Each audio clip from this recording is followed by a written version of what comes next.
नमस्कार उत्तराखंड। दोस्तों, आज की इस खास पेशकश में मैं पटवारी और लेखपाल एग्ज़ाम जो कि कल होने वाला है, अब से 24 घंटे से भी कम समय अब उसका रह गया है, उस एग्ज़ाम को लेकर के कुछ 3-4 सवालों पे मैं चर्चा करूंगा। जैसे पेपर कैसा हो सकता है, सेफ स्कोर इस पेपर में क्या होगा, रणनीति क्या हो, और कुछ जितना अपने को थोड़ा बहुत आता है टिप्स नए बच्चों के लिए। जो अनुभवी प्लेयर हैं वो तो जानते ही हैं। खैर, तो सबसे पहले समय ना वेस्ट करते हुए आप लोगों से एक अपील कि चैनल को सब्सक्राइब करो और अब सीधा डिस्कशन शुरू करते हैं। सबसे पहले पेपर कैसा होगा। देखिए, हम सभी लोग जानते हैं कि पेपर में उत्तराखंड जीके आती है, जनरल स्टडी आती है, हिंदी आती है, और प्रोबेबिलिटी है थोड़ी मैथ और रीजनिंग का पोर्शन 2 4 5 8 10 सवालें आ जाए। देखिए, यहाँ पर पेपर में करीबन करीबन 35 से 40 नंबर आपको उत्तराखंड देखने को मिल रही है। आपने पुलिस के पेपर में देखा, जीएस में भी लगभग यही एक रेशियो है कि 35 से 40 सवाल यहाँ पे देखने को मिलेंगे। हिंदी 20 सवाल नंबर की है और बाकी 5 से 10 आपको रीजनिंग टाइप के क्वेश्चन देखने को मिल रहे हैं। तो ये पेपर का स्वरूप है जो आपके सामने हम बता चुके हैं। अब इस पेपर में सेव स्कोर क्या है। देखिए दोस्तों, ये एक बहुत ही खतरनाक टाइप का सवाल है, कारण हर जिले में अलग मेरिट जाने वाली है। ये बात तो अब आप जान ही चुके होंगे। तो ये डिफर करेगा। और आपने गेम देखा होगा, वो ड्रीम 11 का जो गेम होता है उसकी तरह हो गया है। हो सकता है कि किसी ज़िले की मेरिट बहुत ऊंची चली जाए, किसी ज़िले की मेरिट एकदम कम चली जाए। तो ये थोड़ा सा लक फैक्टर पे इस बार ज़्यादा बेस रहने वाला है, टैलेंट के आधार पे कम। कारण क्योंकि हो सकता है कि कोई बंदा 70 नंबर ला करके या 80 नंबर ला करके भी किसी ज़िले से नॉट सेलेक्ट में आ जाए, और हो सकता है कोई 65 पे ही सेलेक्ट हो जाए सेम पेपर में। तो ऐसा भी कारनामा आपको दिखने को मिल सकता है, वो आपको रिजल्ट के दिन पता चलेगा। लेकिन जो सेव स्कोर इस पेपर में मैं मान सकता हूँ 70 प्लस जिसके पास आएंगे वो सेव स्कोर की तरफ हो सकता है। 70 से प्लस स्कोर करने वाला सुरक्षित भूमि की तलाश में वो हो सकता है। अब कई लोग कहेंगे कि भैया पुलिस के पेपर में तो लोग कह रहे हैं कि मेरे 80 आ गए, मेरे 85 आ गए।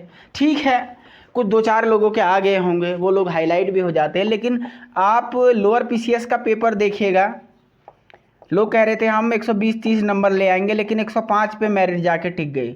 पीसीएस का पेपर था, इसी यूके पीएससी ने करवाया था, मेरिट 85 पे ईडब्ल्यूएस आके टिक गई थी, 90 पे जनरल आकर के टिक गई थी।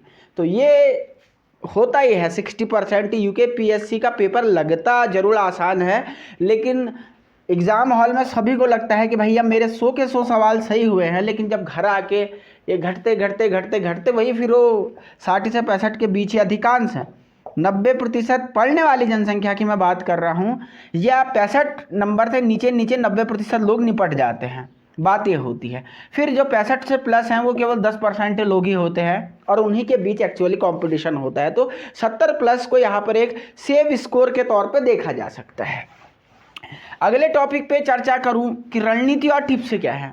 देखिए दोस्तों, जो मेरा अनुभव कहता है, या अधिकांश जो भी लोग सरकारी नौकरियां प्राप्त कर चुके हैं उनकी बातों को भी आप सारांश से देखा जाए, जो वरिष्ठ जन है, तो सभी लोग लगभग ये बात तो मानते हैं कि अगर आप 70% यानी 100 में से 70 सवाल आपको एक्यूरेट पता हो या इससे ज़्यादा एक्यूरेट पता हो, तो फिर पेपर में तुक्के लगाने से बचना ही सबसे श्रेयस्कर काम होता है। क्योंकि कहीं ना कहीं कई बार आपको तुक्के आपके आने वाले सिलेक्शन को रोक देते हैं।